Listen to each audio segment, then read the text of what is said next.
Before the age of fiber optics, before the clamor of phones, and even before the carrier pigeon bore our messages across the clouds, humanity stood alone against the vastness of the world. How did they shout to the distant horizon without opening their mouths?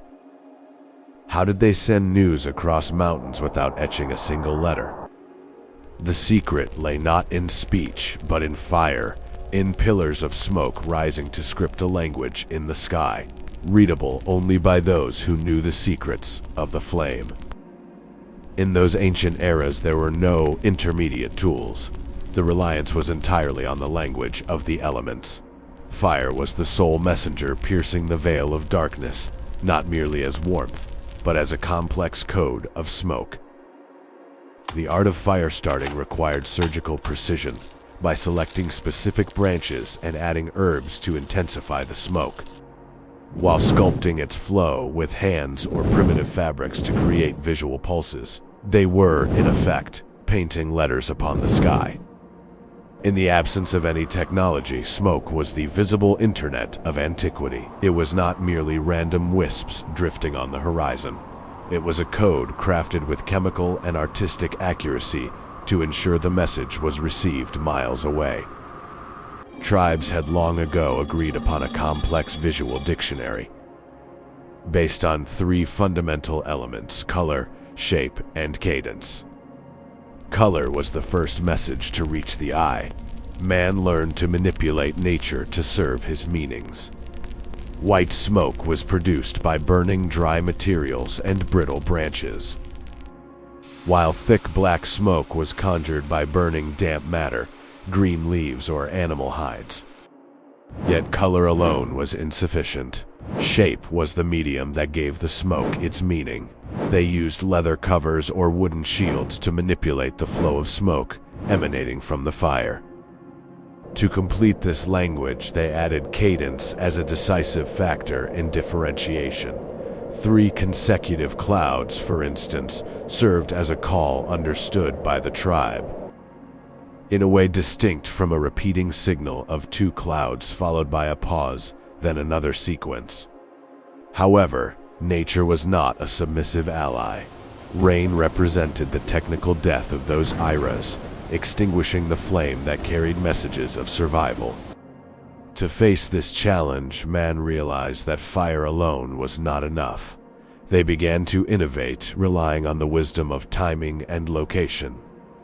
Some built towering stone beacons on elevated paths sheltered from the wind, where embers were preserved within rocky cavities, safe from raindrops in that desolate world where secrets had not yet found their way to paper. The message sent across the sky was public property for anyone with sight, which made the true challenge transcend mere signaling to reach the dilemma of encrypting it and protecting it from the eyes of eavesdroppers and deceivers. Humanity realized early on that survival depended on the ability to protect communication lines. Thus, they devised clever strategies that turned the language of smoke into a code that only its people could decipher. These signals were not a universal language, but rather local dialects and private lexicons.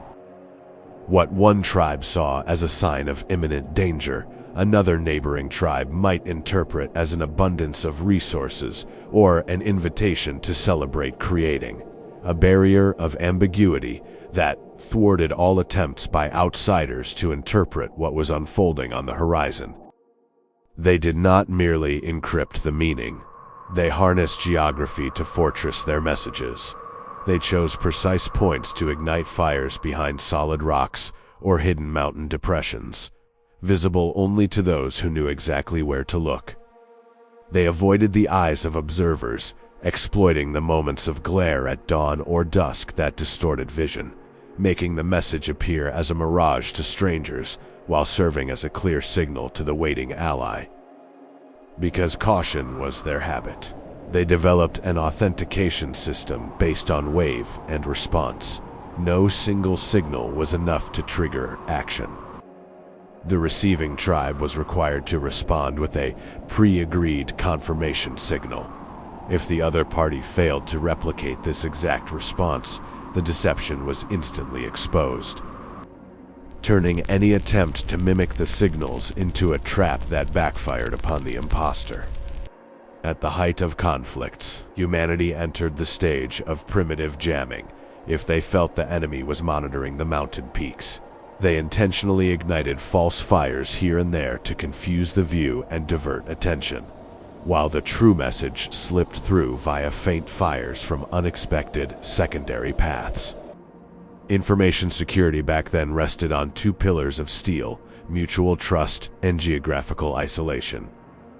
It was impossible for an outsider to breach that system without years of observation and living in the vicinity to understand their hidden patterns. Thus, in the shadow of this silent war between the encryptor and the spy, human minds evolved. The ability to keep a secret and the skill of quickly reading what lay behind the smoke became the true measure of wisdom. Keeping the secrets of the signal became as sacred as the fire itself, for a single error in decoding meant the flame of the tribe could be extinguished forever.